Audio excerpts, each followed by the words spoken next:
Hi everyone, कैसे हैं आप सब? होप सो अच्छे होंगे।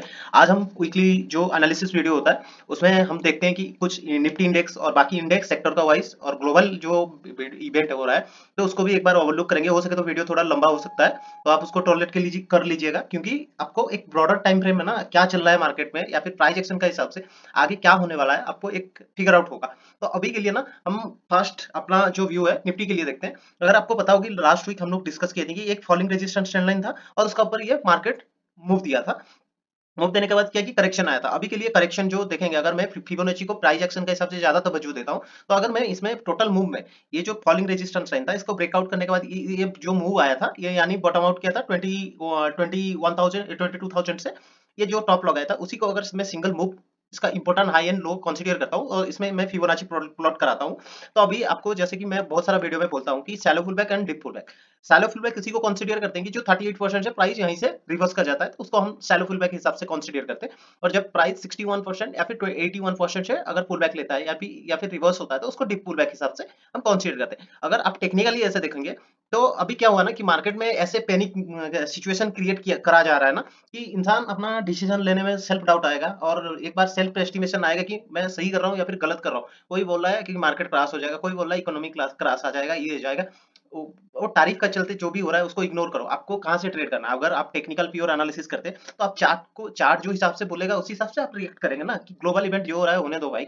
आप लोगों का एक डे ट्रेडर का हिसाब से ना आपका पास क्या है, सुबह आप चार्ट ओपन करेंगे, अपॉर्चुनिटी मिलेगा, आप उसी हिसाब से रिएक्ट करेंगे। ना कि ग्लोबल में जो भी हो जाएगा। अगर 500 पॉइंट आज फॉल भी हो जाएगा तो आप मुझे ये बताओ कि आप 500 पॉइंट कैप्चर कर सकते हैं? 500 पॉइंट एक दिन में क्रॉस भी आ जाएगा तो आप 500 पॉइंट कैच कर सकते हैं? नहीं। आप अपना औकात का हिसाब से 50 पॉइंट लेके बाहर निकलेंगे तो वो क्राइसिस आ जाए जो हो जाए उसमें इग्नोर करो। अगर आज है डे ट्रेडर का हिसाब से, अगर हाँ इन्वेस्टर का हिसाब से, हाँ ठीक है, अपना एसआईपी करते रहो या फिर जो भी इन्वेस्टिंग है उसको टेक केयर करो।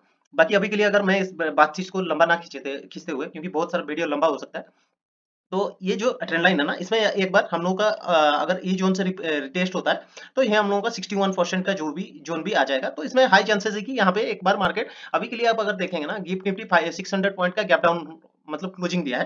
तो मंडे कैसे ओपनिंग होता है वो मतलब रखेगा, या फिर उसका बाद मार्केट अगर संभलना स्टार्ट चालू होता है तो 81% मुझे जो प्राइस एक्शन के हिसाब से लग रहा है कि 61 टू 81% का अंदर में एक बार प्राइस होल्ड अप कर या फिर बॉटम आउट करने के लिए फर्दर ऑफसाइड के लिए तैयार होगा। और अगर अभी आरएसआई का हिसाब से देखेंगे तो ऑलमोस्ट 50 जो मिड जोन में है, 50 के आसपास में आरएसआई भी है। अभी मार्केट में ऐसे पैनिक सिचुएशन क्रिएट करा जा रहा है, माहौल बनाया जा रहा है, बाकी वैसे कुछ हुआ नहीं है। और नेक्स्ट अगर अगर ये हम लोगों का देखें ना कि ये एक व्यू देखें और एक व्यू आप मैं ये चार्ट में अगर आपको दिखाता हूँ तो निफ्टी में ये आप देखिए कि इसमें क्या जनरेट हो रहा है ना। अगर मैं इसको आपको दिखाता हूँ तो आप इसमें देखिए कि जब भी प्राइस फॉल हुआ था ना, ये इन्वर्ट जो head and shoulder pattern confirmation हुआ, ब्रेकआउट हुआ, और इसका जो डेप्थ होता है ना उसी हिसाब से उसका टारगेट भी निकल गया था। अभी के लिए मुझे जो लग रहा है ना ये फिर से इन्वर्टेड हेड एंड शोल्डर जो कंटिन्यूएशन पैटर्न होता है वो फॉर्मेशन होने में देर नहीं लगा रहा है। अगर आप इसको गौर से देखेंगे तो ये एक अपना शोल्डर बन चुका है, ये हेड हो गया, और ये फर्दर ना अगर फिर से शोल्डर बना के अगर ब्रेकआउट होता है तो सेम काइंड ऑफ इसका भी टारगेट वही ऑलमोस्ट आपका 25,500। अभी सबको ही मुझे बोलेंगे कि तुम पागल हो, अभी मार्केट में सेल ऑफ आ रहा है, तुम इसमें बाइंग का कैसे सोच रहे हो? बट ट्रस्ट मी गाइस, जो कोई भी कितना भी कुछ बोलते हैं, मेरा अंदर से इंट्यूशन ये आ रहा है ना कि मार्केट यहीं से 81% का आसपास करेक्शन करके फर्दर अपसाइड जर्नी चालू करेगा। But hope so. और कोई भी चीज होता है हमको चार्ट में बिलीव करना चाहिए, ना कि बाहर का नॉइज से। तो देखते हैं जो भी होगा। आपको एक व्यू मिला अभी के लिए। बैंक निफ्टी को अगर हम देखते हैं तो बैंक निफ्टी में जैसे कि हम लोग डिस्कस किए थे लास्ट वीक की, ये राइजिंग ट्रेंड लाइन था ना, अगर आप इसमें अगर गौर से देखेंगे तो ये एक राइजिंग रेजिस्टेंस ट्रेंड लाइन करके गया था। और मैं लास्ट वीडियो में मुझे जितना आइडिया है कि मैं इसमें बोला था कि कभी भी प्राइस ऐसे जाएगा तो इसको डायरेक्ट क्लियर नहीं कर पाएगा। इसमें कंसल्टेशन का बाद अगर फर्दर ब्रेकआउट होता है या फिर ब्रेकडाउन होता है तो मूवमेंट मूव्स अच्छा आएगा। अभी बैंक निफ्टी 50,000 741 का जोन और ये ऑफसेट का जो रेजिस्टेंस 936 का 51,900 यानी 1000 पॉइंट का अंदर में ये टाइट कंसोलिडेशन जोन बना चुका है, और इसको हम लोग एनआर 7 करके कंसीडर करेंगे। मैं और एक लर्निंग वीडियो में एनआर 7 या फिर नैरो रेंज को कैसे ट्रेड किया जाता है, कैसे अप्रोचिंग स्टाइल होता है, उसके बारे में मैं डिस्कस करूंगा, ताकि आपको ऐसे अप्रोचिंग स्टॉक में हो जाए या फिर कोई भी चीज में इंडेक्स में हो तो आपको एक ब्रॉडर नॉलेज मिलेगा। तो नेक्स्ट देखते हैं कि फिर निफ्टी जब भी इसमें ना 200 ऑफ साइड अगर ब्रेकआउट होता है तो हम लोग फर्दर ऑफ साइड ये जो टाइट कंसोलिडेशन है ना इसमें बायर और सेलर दोनों ऐड हो गए होंगे। अगर बायर और सेलर ऐड हो जाएंगे ना, मोस्टली आपका साइकोलॉजी क्या बोलता है कि कभी भी प्राइस इसमें स्टॉप लॉस कहाँ रहेगा, यही 50,500 के आसपास में, और इसमें वही 52,000 राउंड फिगर हो रहा है और ये भी राउंड फिगर। जब भी ये दोनों में से कोई जोन उसका स्टॉप लॉस ट्रिगर होगा, कोई भी पार्टी का बायर हो चाहे सेलर का ट्रिगर होगा, उसका ऑपोजिट साइड में मार्केट मस्त रैंडम मूवमेंट देना चालू कर जाएगा।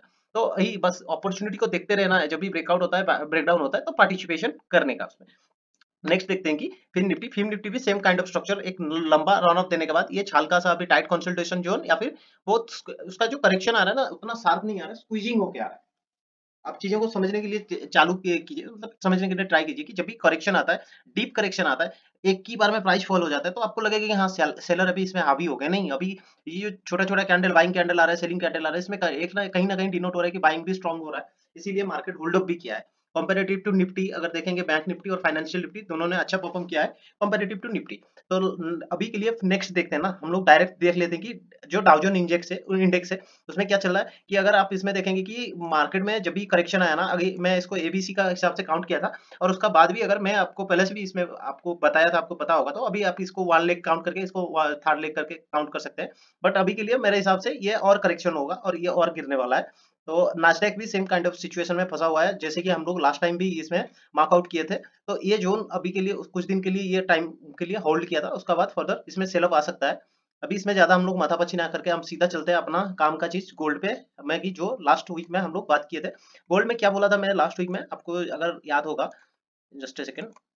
गोल्ड में मैं यही बोला था दोस्तों कि इसमें एक डाइवर्जन बना था, जो बुलिश डाइवर्जन है। मैं इसको मार्क भी करके आपको को दिखाया था कि एक bullish diversion, sorry bearish diversion बना था, और गोल्ड उसका बाद प्राइस हो सके तो एक बार और एक दिन हाई लगाया, उसका बाद ना ये सस्टेन नहीं कर पाया। और अगर आप अभी के लिए सिचुएशन में देखेंगे, कंपेरेटिव टू जितना भी वॉल्यूम है ना, आज लास्ट 2 ट्रेडिंग डेज का जो वॉल्यूम जनरेट हुआ था सबसे अब नॉर्मल है, यानी इसमें हेवी सेलिंग भी आ रहा है गोल्ड में। और फर्दर अभी अगर इसमें करेक्शन आया तो फर्दर हम इसको 85,000 का आसपास गोल्ड को देख सकते हैं, यानी 3,000 का मोर करेक्शन अभी गोल्ड में पेंडिंग है। मुझे जो लगता है, और टेक्निकल एनालिसिस का हिसाब से आप इसमें देख सकते हैं कि एक बेरिश डाइवर्जन है और प्राइस हाई पे हाई मार रहा है और इसमें स्ट्रेंथ नहीं है गोल्ड में। तो एक बार ये करेक्शन होगा, फिर अब फर्दर ऑफसाइड जाने का होगा तो वो ऑफसाइड जा सकता है। और सिल्वर में भी same kind of structure, silver तो 2 दिन में 10% टूट चुका है। अभी के लिए फिलहाल के लिए आज सपोर्ट वो प्रीवियस सपोर्ट जोन का सपोर्ट ले सकता है, बट मुझे जो लगता है कि यही जोन आज सपोर्ट जोन का हिसाब से एक्ट कर सकता है गोल्ड सिल्वर के लिए, सॉरी। तो ये आपका 87,000 का जोन अभी सिल्वर के लिए हो सके तो आज ये सपोर्ट एक्ट करेगा। अब जब भी इसमें ब्रेकआउट होगा तो फर्दर ये 78,000 का जोन का आसपास आ सकता है। नेक्स्ट देखते हैं कि क्रूड ऑयल तो लास्ट 2 एंड 3 ईयर का ऑलमोस्ट उसका जो कंसल्टेशन टाइट कंसल्टेशन जोन था उसको ब्रेकआउट किया। अगर ये सस्टेन कर जाता है या फिर यहीं पे होल्ड अप कर जाता है, इसका मेन रीजन है कि जो ओपेक कंट्री में उसमें एक मतलब क्या बोलते हैं कि सऊदी अरब ने अपना रेट मोनोपोली बढ़ाने के लिए, आपको डीपली इसको डिस्कस करना पड़ेगा और कहीं सोर्स से देख लीजिए। मतलब इतना है कि आप इसमें ये बोल सकते हैं कि अभी इसमें ब्रेकडाउन आया है और फर्दर ये आ सकता है 4500 जो जोन है उस वहां तक आ सकता है। तो बस ये जो हम लोगों का हो गया ना, कमोडिटी सेक्शन जो बोलते हैं ना, वो कमोडिटी हो गया। अगर हम देखते हैं ना सेक्टर वाइज, अभी के लिए ना जो कि यूएस का टैरिफ वगैरह जो भी है, मैं लास्ट भी डिस्कस किया था कि ये जोन पे रिटेस्ट करके ये फर्दर फॉल दिखा सकता है, तो अभी के लिए वही हो रहा है। और जब भी अगर ऑटो निफ्टी अगर करेक्शन आता है ना ऑटो इंडेक्स में, तो ये जोन उसका आज सपोर्ट जोन हिसाब से काम करेगा। और हार्डली मुझे जो इंपॉर्टेंट लगता है कि आईटी सेक्टर, जो लास्ट वीक में हम लोग डिस्कस किए थे कि यहाँ पे एक राइजिंग ट्रेंड लाइन जा रहा है, और अभी अभी के लिए आप देखेंगे तो ये राइजिंग ट्रेंड लाइन का ब्रेकआउट हो चुका है, ब्रेकडाउन हो चुका है, सॉरी।